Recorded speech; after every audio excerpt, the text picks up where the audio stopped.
Jerry back with at TheatricallyJerry. We are doing part 2 on V-Show's S712 Kuan. This is a 450 watt LED beam spot wash. So it's a 3-in-1. We're going to go over the specs here in a second. I also wanted to point out that the LED engine in it is an actual LED. It's not a bulb. So the LED system is all self-contained in this light fixture, and that's a 450 watt LED, so it's pretty bright. It can definitely be used for stage performances in theaters, as well as large venues for DJs and clubs. I'm gonna go over some of the specs with you guys right now. One of the specs we just went over, which is it is a 450 watt LED module built into this light fixture. The service life, the expected service life of the LED is 20,000 hours. So after that, it becomes iffy as to if the LED is going to last any longer than that. I'm sure replacing it would be fairly straightforward as long as you can buy the parts from V-Show.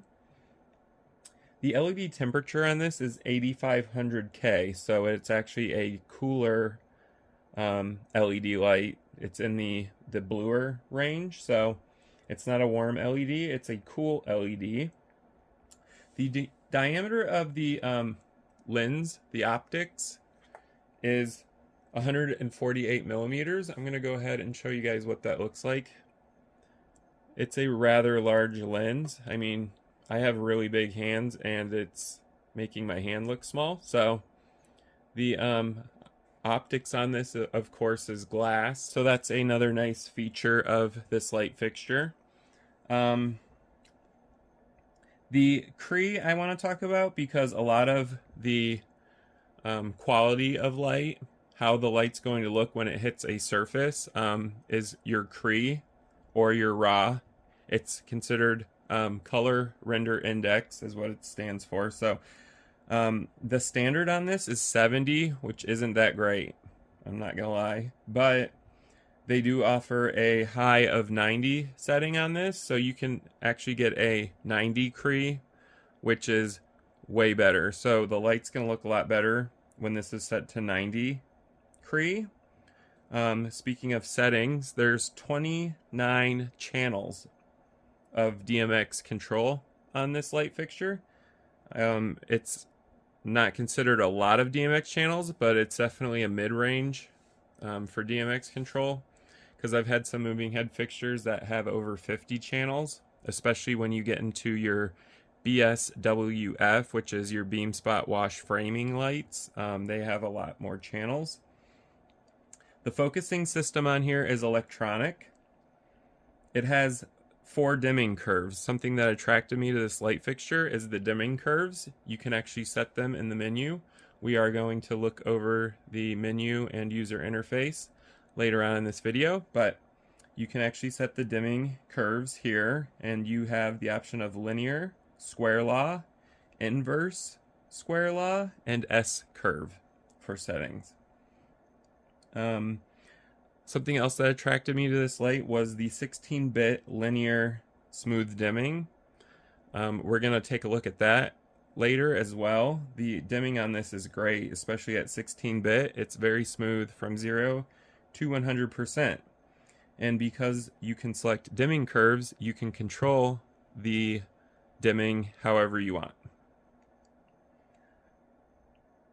So this is a CMY light, which means it's a cyan, magenta, and yellow light.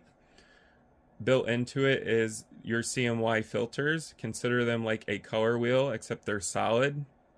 You can mix the CMY any way you want. So you can do a value of cyan or a value of yellow and mix them to get different colors. You can also use the CMY filters with the built-in color wheel to make colors that you've probably never seen before from a light fixture. So you can actually do a lot of color mixing on this.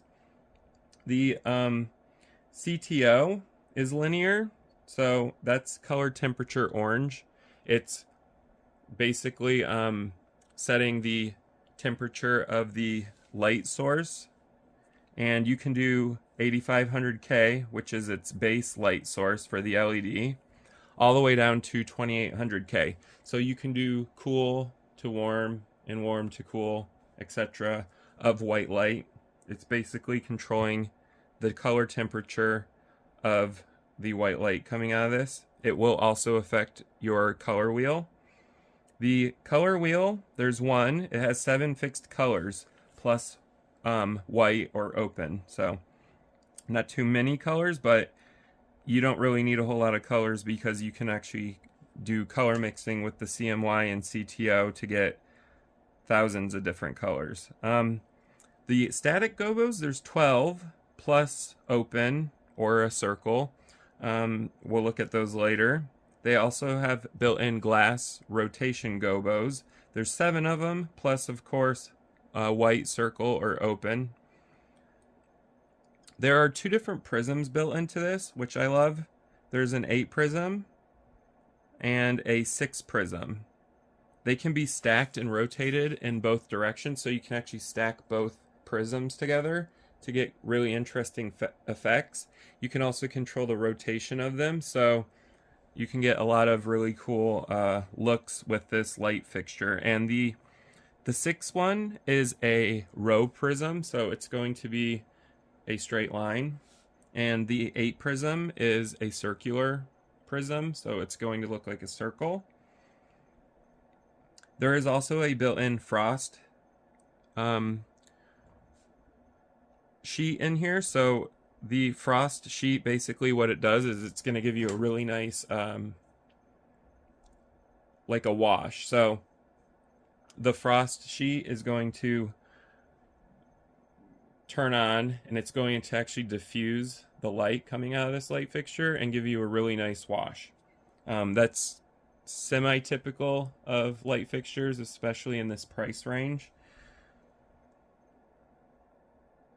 The control panel, we're going to go over that when we look at the menus, is actually what they consider touchscreen, except you don't actually touch the screen. The buttons are just sensitive to touch. They don't actually push in. This entire panel is glass, so it's one whole sheet of glass, and the buttons are just silk screened on, and it detects your touch with your finger. So it's touch in that sense, but not touch screen. I would have liked to have seen a touch screen. These buttons are a little iffy. We'll get into that later. The X and Y axis is pretty typical. It's 540 and 270 on this. Something else that attracted me to this light fixture by VShow is the 3-phase motor, and they use Psy brand motors. I actually like Psy brand. It's SY, by the way, if you want to know the spelling. They have great 3-phase motors built into this. I also like that the X and Y axes have magnetic coating. So this is going to make your positioning much more accurate. I like magnetic coating. It's something that's not really new, but it kind of is, especially for these types of light fixtures. It's just a much more precise way of letting the light fixture know where it is in terms of the X and Y axis, as well as stopping. So I like that they included that in here. We're going to go ahead and take a look at the back of this unit to show you guys the inputs and outputs of this light fixture. Alright, so the back of the S712 Kuan by VShow has a very nice layout. It's very clean. It's also linear as well, so it's a horizontal setup of all your inputs and outputs. We have a 3-pin DMX in. We have a 3-pin DMX out. There are no 5-pin on here. I love that. If you've followed my channel, you'll know that I don't really care for 5-pin DMX, so there are 2 of these included. There is, of course, your PowerCon connectors. So we have our PowerCon power in and our PowerCon power out connector. That's pretty typical for light fixtures, especially in this price range. You have your built-in fuse for safety, so this will pop if you blow a fuse.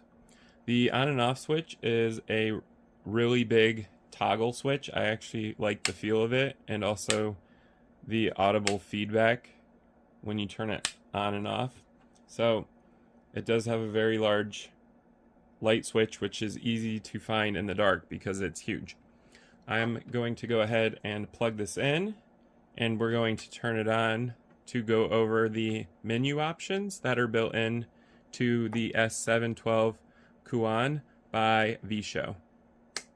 So initial thought on the S712 Kuan in terms of build quality is it's actually one of the nicer build qualities I've received for a light fixture. They do use PA6 nylon for their casing, not ABS plastic, and they have very nice designs built in to the fixture's body. So if you look on the side here on one of the arms, you can see that they have their name V-Show stamped with their logo. There's some neat designs going on here, as well as incorporating some airflow by cutting some of these little triangles out. I think that is a really cool design feature. So whoever designed these light fixtures, they are beautiful looking, which I like. They do have really big carrying handles on them, which is also nice. So I'm going to go ahead and turn this sideways here so you can kind of see the carrying handle. It also, the triangular design flows through to the carrying handle. So these are flowing through. The vents here for the PSU also carry the triangular design, which is V-Show's logo. Another design feature that I love with moving headlight fixtures is the lock mechanisms for your pan and your tilt. Unfortunately, V-Show only gave you one for your tilt, not your pan, so you can't lock the pan. So while you're moving this, the entire light fixture moves, obviously, but you can lock the tilt. There's a button right here that you press, so you would put this to its normal tilt and then press the button in. It's very simple. Now it's locked into place and the light fixture will not move. I wanted to show you guys, while we're looking at design, the honeycomb grid for the fans. It's a very nice look. There are 2 fans here and 2 fans on the other side. It's exactly identical in terms of looks. They have included this design element. It's very elegant looking. We are going to go over sound to see how loud this light fixture is when we're running at full intensity on the dimmer channel. So that will probably be a separate video. If not, it will be included in part 2. It depends on how long part 2 runs for, but I will do separate videos so we can test how loud the fans are on this, as well as how loud the motors are when this light fixture is running. And the moment you've all been waiting for, I'm going to go ahead and power on the S712 Kuan by V-Show so that we can check out the user interface as well as the menu layout on this light fixture. Now when you turn it on, it's going to run through its programming to detect whether or not its motors are functioning correctly, as well as the LED light engine and some other parameters.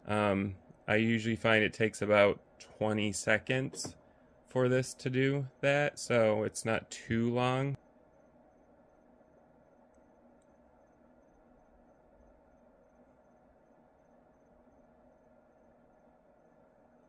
And now it's done going through its settings. When you see the V-Show logo flashing, it's done going through resetting all of its parameters.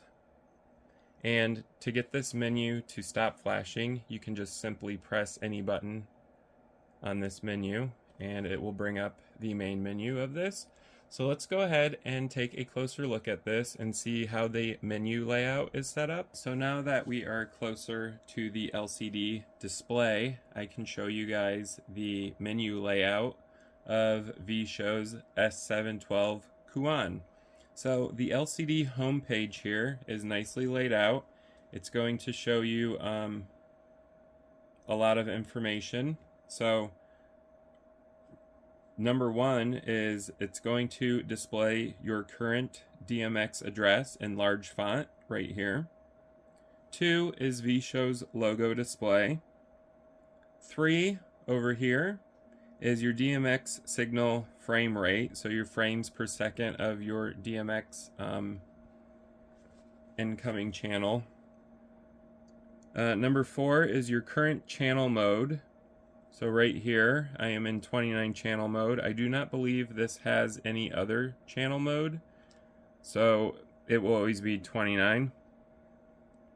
Number 5 is going to show you the current temperature. So it's going to read it out in Celsius and not in Fahrenheit. So keep that in mind. It's an easy conversion if you do need to know what the temperature is. Number 6 is the current mode. So over here, it's in slave mode. MS means master or slave, and I have it in slave mode right now. Number 7 is your current running mode. So over here, I have it in DMX 512. It can also be in auto, and you can also have it in sound activated mode. So it will tell you the mode there. Number 8 is your error messages. So right here in the corner, if there's a red X, it means there was an error when it started up and it was going through all of its programming. It detected an error. If there's a green check mark, you are good.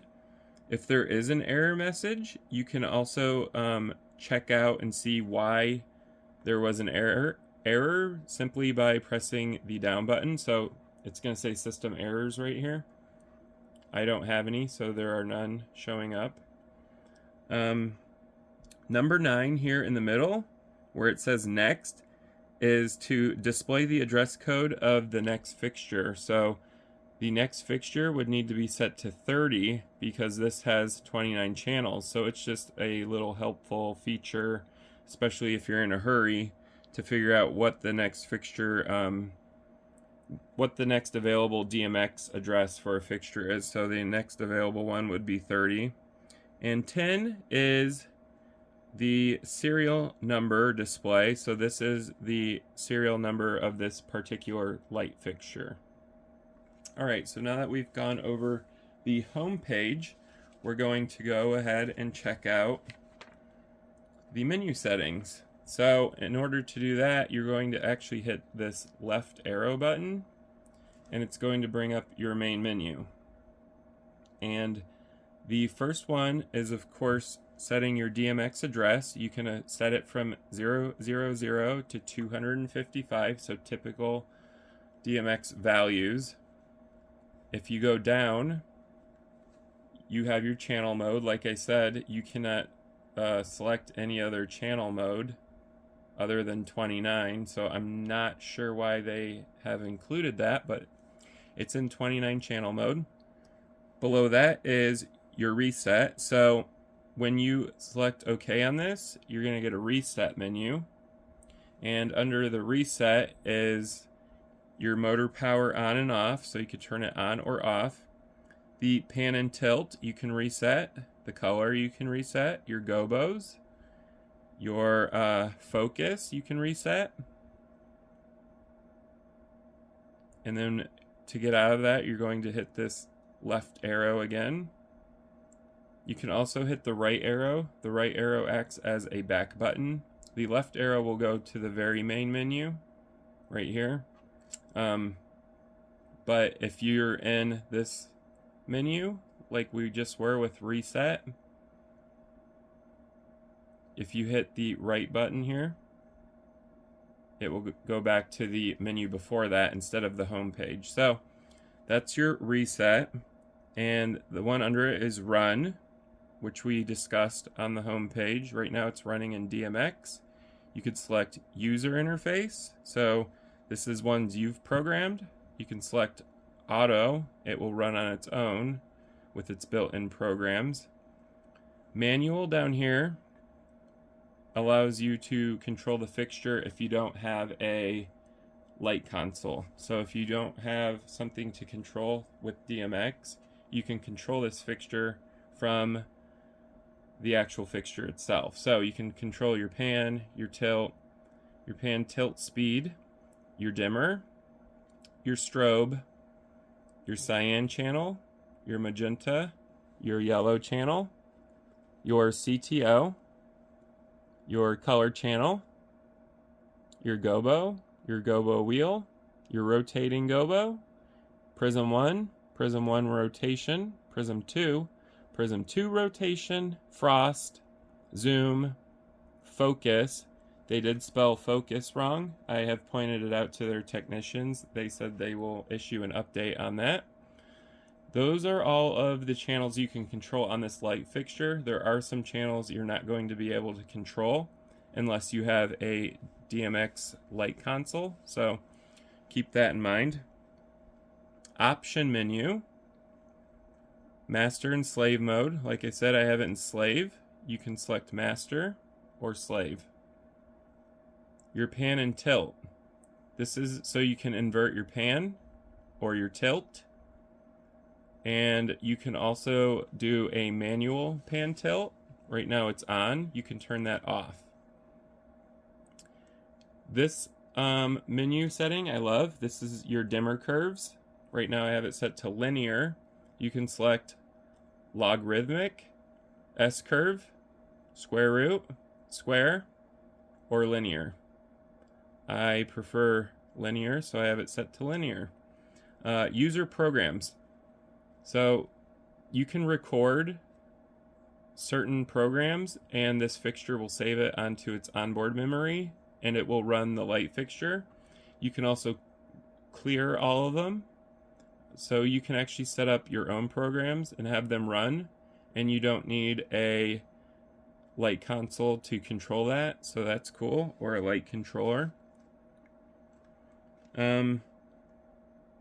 If no DMX, that means if this light fixture doesn't receive a signal, you're going to tell it how to react. So if no DMX, power on. I have it set to middle. That's what I prefer.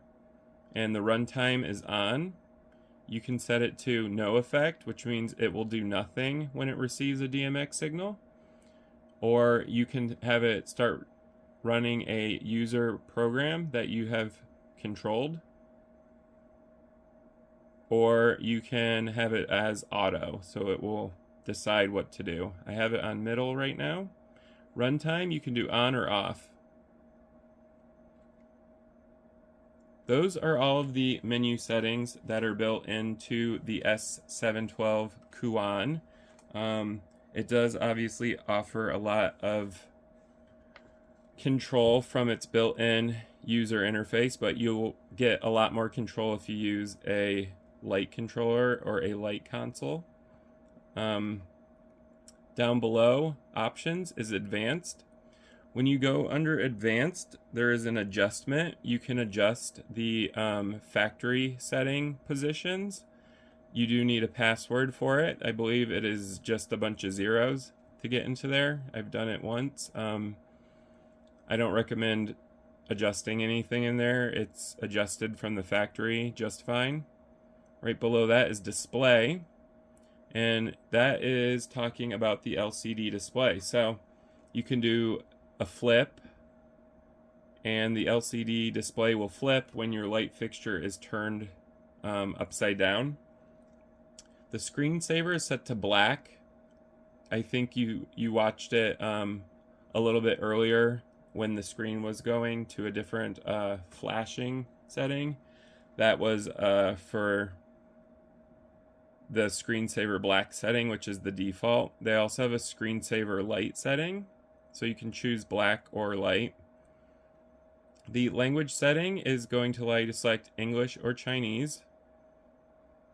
The factory setting is going to allow you to access a lot of the factory setting parameters.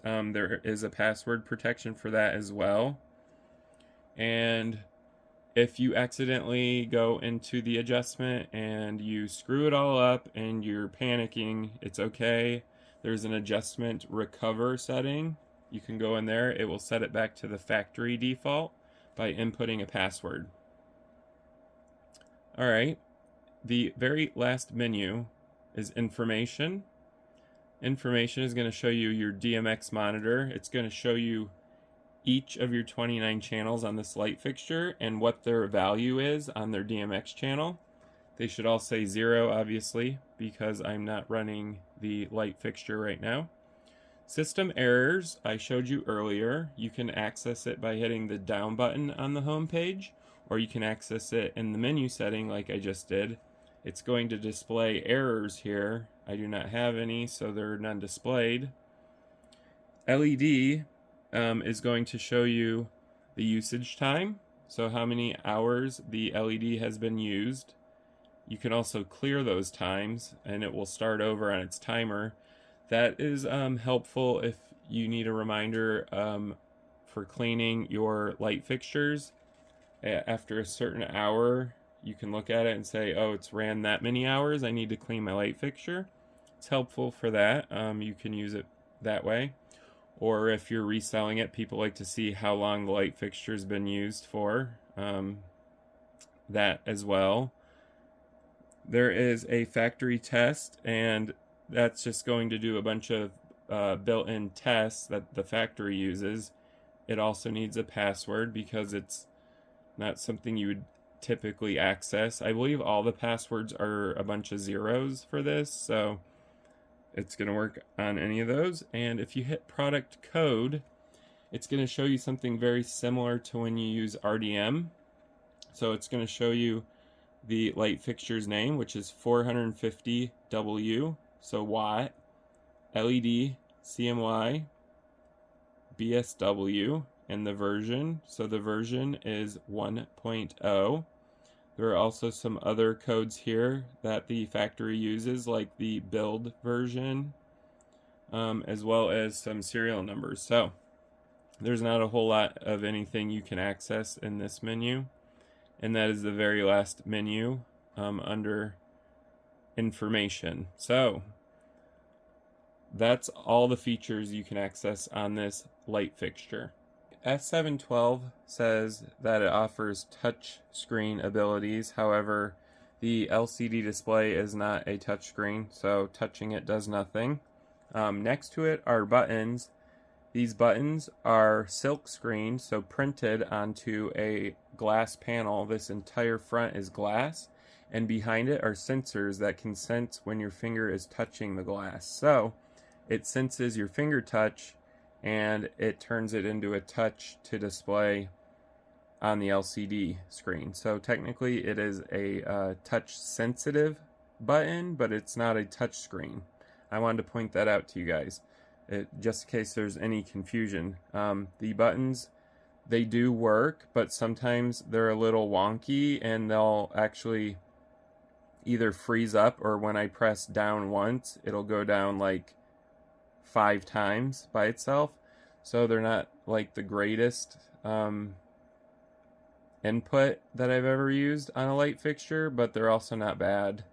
I'd actually prefer these over the push buttons. I'm not going to cover a whole lot on operating this in part 2. I might do it in a separate video, so stay tuned for that, but I am going to show you guys just a few basic things you can do when you go to the manual setting. You can control the pan, and the value is of course for DMX, so it goes from 0 to 255. This would be considered channel 1. So I'm going to go ahead and show you guys how quiet it is when it's moving.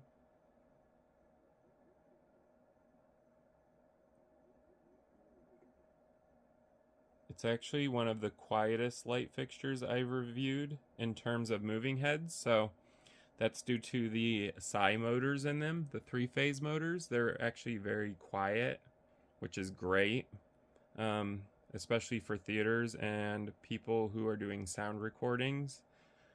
The tilt is going to tilt your light fixture.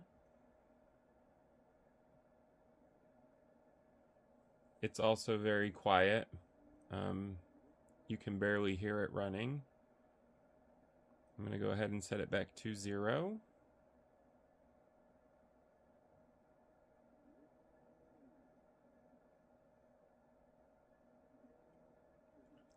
Alright, so tilt set back to 0. You can also control the pan and tilt speed. The dimmer I'm going to show you guys, so I'm going to go ahead and set it to maybe 12 because I don't want it to be too bright. So 12 out of 255. In order to open up the LED engine and to activate it, you need to make sure your strobe is set to 255, which is open. So now it's open and the light fixture's on. I'm going to show you guys how bright this can get. So I'm at about 95 out of 255, and I can actually feel the heat from this LED light on my leg because the beam's hitting my leg right now. It's a very powerful LED light engine. Like I said, I would absolutely recommend this for a theater because it's extremely bright and powerful. And the dimming is 16-bit. You can't access the fine dimming on here. You can only do that through a light controller or a light console, but you can access the regular dimming, and it's also pretty smooth. So I have it at 0. Here's 1. Here's 18. So very smooth dimming.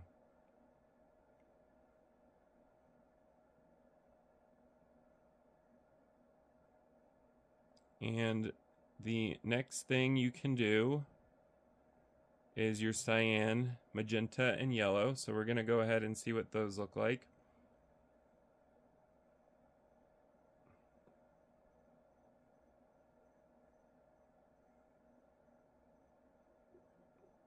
There's your cyan. It's a very nice cyan filter.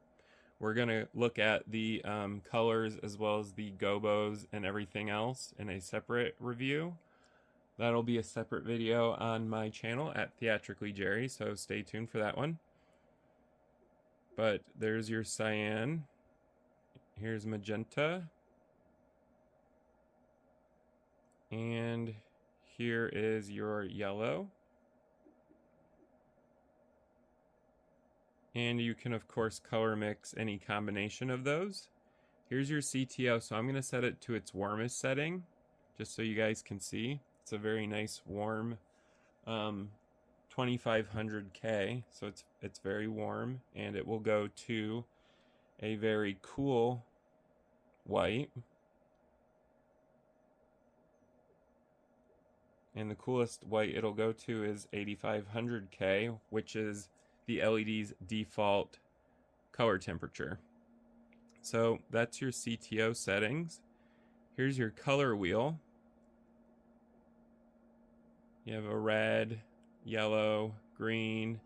These are very bright, vivid, very saturated colors. They look great. So the colors on this color wheel look beautiful, and you can make even more colors by stacking your CMY filters and your C.T.O. But there are a lot of color options on this color wheel. And you can, of course, do scrolling as well. So you can do a rainbow effect on your color wheel. And you can also control the speed of how fast the colors change as well. We have gobos. I'm not going to show you those because they won't show up when you're looking directly at the light fixture. I'm going to do a separate review where we're going to see the colors and the gobo selection on a solid surface so you guys can see that. We also have prisms. I'll show you in a separate review. I can't show you frost, you won't see it, or the zoom, or the focus, but I did want to quickly show you guys some of the things you can do with the manual menu on your light fixture.